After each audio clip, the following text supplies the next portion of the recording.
Hello, my name is Abhay Kumar, and I'm a CPG sales professional with over 15 years of experience in the industry.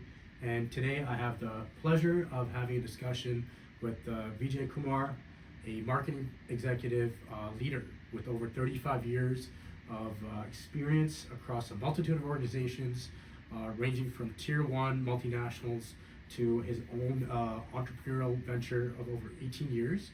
And he's been a professor in the marketing field for over 14 years at McMaster University. And today we'll be having a discussion circling around innovation.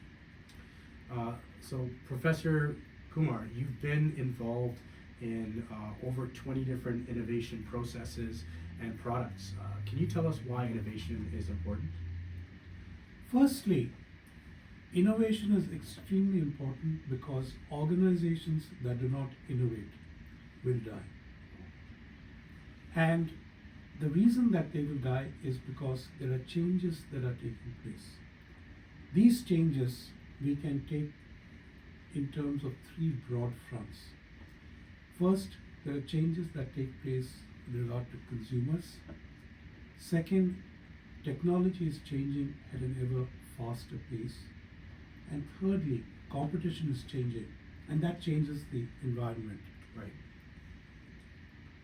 Do you have any examples of organizations that failed to change and ultimately led to their demise? Let's take the example of Blockbuster. For those of you who may not know what Blockbuster was, this was a video rental company at a time when video still existed in a big, that was a key format at that time. It was a bricks and mortar operation where consumers could go, rent videos, see them, and then return it after a certain agreed time period. Right. There was a time when Blockbuster was opening a new putting out a new outlet almost every week. In 2004, this organization had 6 billion in revenue. Wow. I still remember the intense negotiations I used to have with my son on a Friday evening as to how many videos and games he could lease or rent out from Blockbuster. This went bankrupt in 2010, 6 years. And because they did not sense the rapid changes that were taking place in digital streaming, Netflix did. They capitalized on it, and today we all know where Netflix has gone and how well it's doing. Right. Let's take another example. Bed, Bath and Beyond. Again, a bricks and mortar retailer with houseware.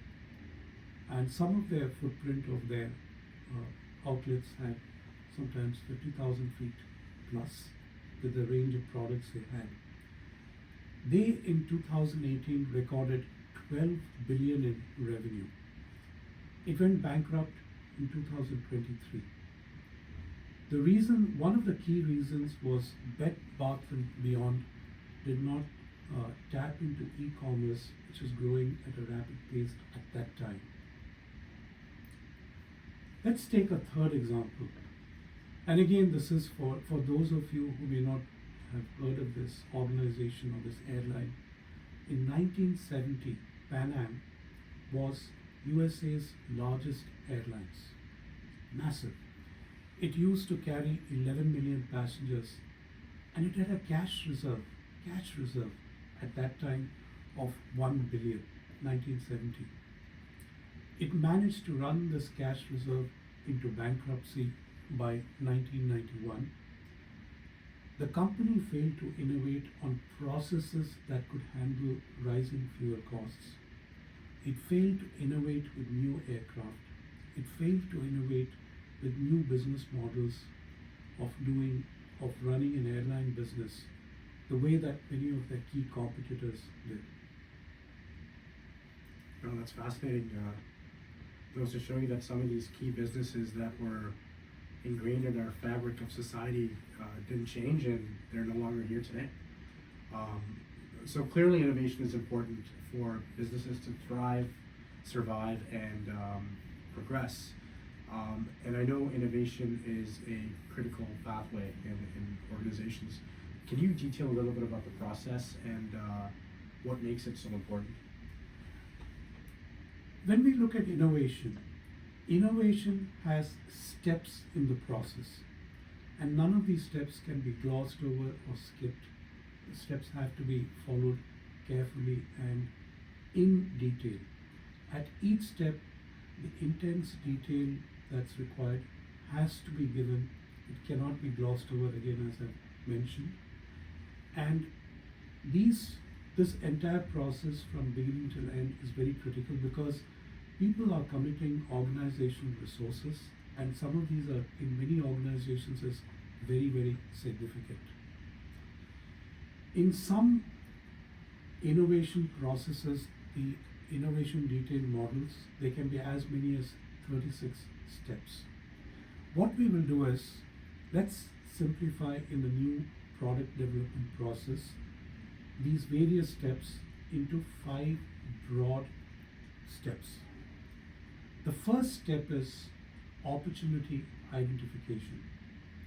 For example, we know that consumers at this point are looking for doing or having nostalgia, but in a very trendy and contemporary manner. And quite a few people have tapped into that.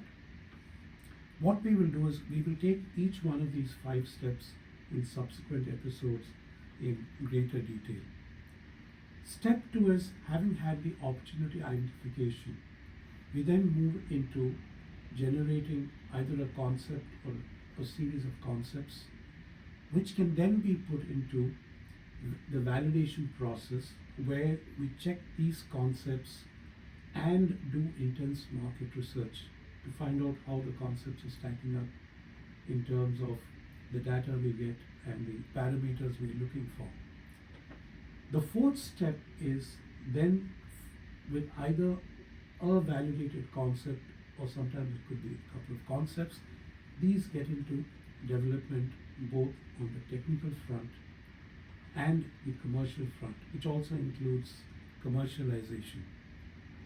The last step is where the product is launched, and again that has a number of details in it, which we will talk about in subsequent episodes. And then of course we have, after the launch, after a certain time period, we do a post-launch review to see what are the things which worked well, what are the things which needs to be tweaked, and as the process goes forward. Well, clearly the processes are complex yet critical, and if they're not followed systematically, the innovation process, I understand, will fail. So thank you, Professor Vijay, for detailing the innovation process and what makes it so critical for companies to thrive. And we look forward to further detail in the next couple of videos. Thanks.